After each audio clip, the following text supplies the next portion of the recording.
Are you single, divorced, or widowed? Are you afraid of being alone? Being single is not necessarily negative. It offers autonomy, personal growth, and perspective.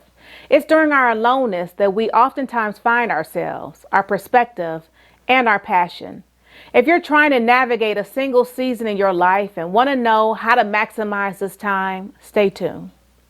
My name is Jennifer Mitchell Early. I help individuals and teams achieve organizational and personal success by providing customized training, resources, tips, and tools to help you pursue purpose and accomplish your goals. If you're looking to grow and evolve personally and professionally, be sure to subscribe and don't forget to hit the notification bell so that you'll be notified every time I upload new content.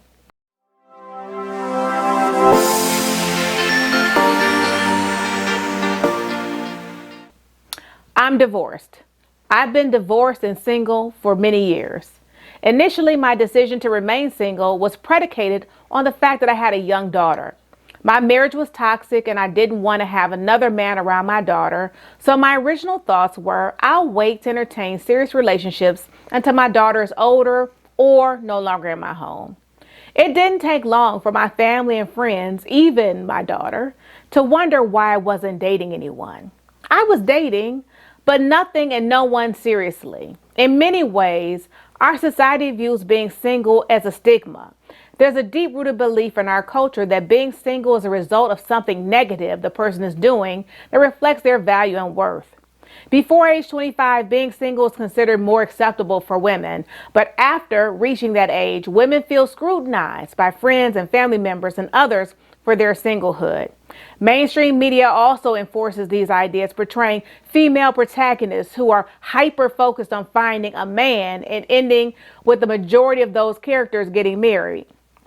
Some women feel pressured as they become older due to the perception of a shrinking pool of eligible men, reminders that they are on different life paths than most women as friends marry and have children, and feelings of insecurity and displacement in their families when parents and siblings remark about their singlehood. Been there, done that, and got the t-shirt. That's exactly how I ended up married in the first place.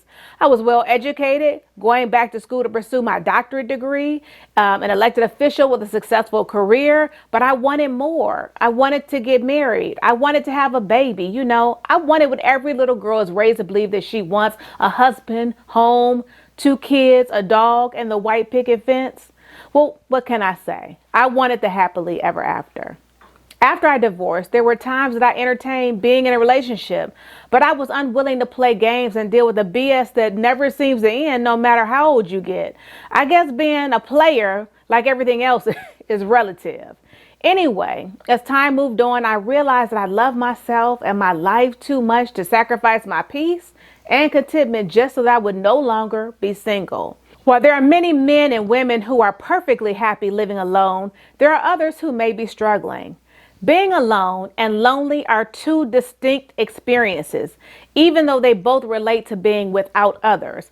Let me clarify the difference. Being alone refers to the physical state of not being with another individual. It means you are by yourself, whether it's a moment of solitude or an extended period without companionship. Someone can be alone without feeling lonely. Loneliness, on the other hand, is an emotional state characterized by feeling disconnected or isolated from others. It occurs when your social relationships, whether in quantity or quality, don't fulfill you. You can feel lonely even when surrounded by people at a party, in a crowded room, or a full house. Loneliness is a sense of longing for deeper connection or understanding. As human beings, we are hardwired for social connection and interaction. Our ancestors survived by depending on the collective for food, shelter, physical caregiving, reproduction, and the exchange of goods and services. In today's world, we still need social connection for emotional well-being, a sense of community and support. Despite the psychological need for connection, loneliness is a common experience that can lead to depression, grief, and anxiety.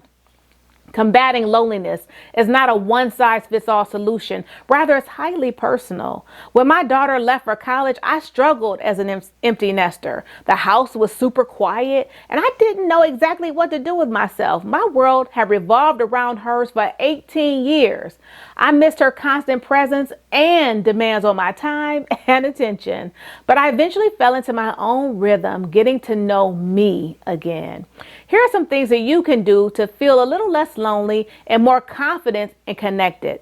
Practice self-kindness. When loneliness strikes, be gentle with yourself. Avoid self-blame and negative self-talk. Treat yourself kindly and consider activities that uplift your mood, like taking a walk in nature, working out, or enjoying a spa day. Capitalize on the present moment. Share positive experiences with others promptly. Instead of just posting on social media, reach out by calling or texting a friend. Even small amounts of joy, like waking up feeling great, can be shared to create connections. My parents and I started going out for lunch, happy hour, or dinner weekly. Open up to people you know. Share your feelings with trusted friends or family members.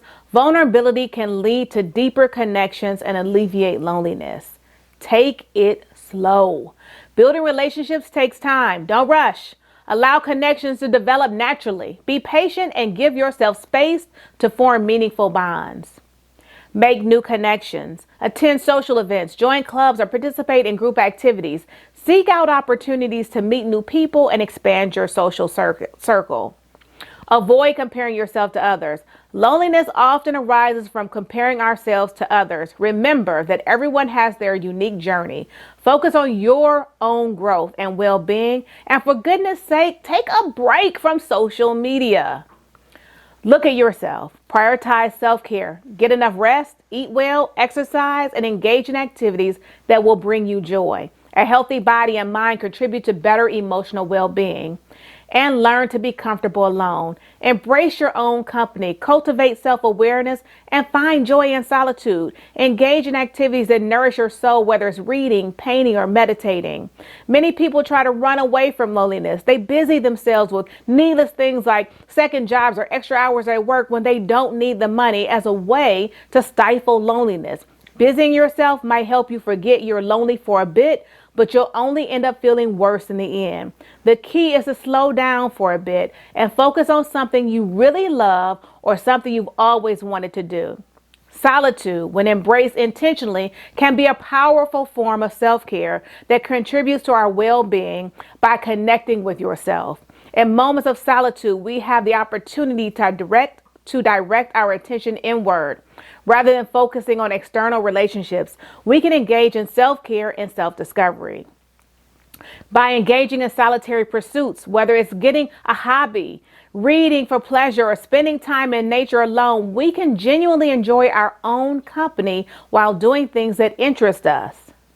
Feeling and regulating emotions. Solitude provides a private space where buried emotions, memories, or problems can surface.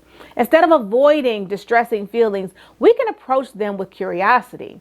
This introspective exploration helps us self-regulate and release stress. Another form of self-care is being introspective. Those who appreciate solitude are willing to self-reflect.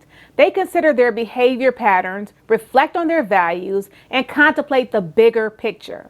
Solitude allows us to truly be ourselves, away from the noise of the hyper-connected world. We can tap into our inner thoughts, emotions, and creativity. It's a space where self-awareness blossoms, leading to personal growth and understanding. It also provides the place and space where we can confront our feelings, struggles, and triumphs. It's where we can make deep commitments to ourselves, commitments that honor our hearts and free our spirits. Ultimately, these commitments are ones only we can hold ourselves accountable for. The next time you feel lonely, remember it's okay to be alone. In those times, remember to take it slow and capitalize on the opportunity to learn to be alone. Solitude isn't just about being alone, it's about nurturing your inner self and practicing essential self-care. Solitude gives us the mental space to recover from the demands of life. It also provides a canvas where we can explore our thoughts, emotions, and experiences. These moments of introspection help us understand our true desires, values, and purpose. If you like this video, please hit the like button, subscribe if you haven't already, and share it if you found it valuable. Thanks for watching. Take it slow, and I'll see you in my next video.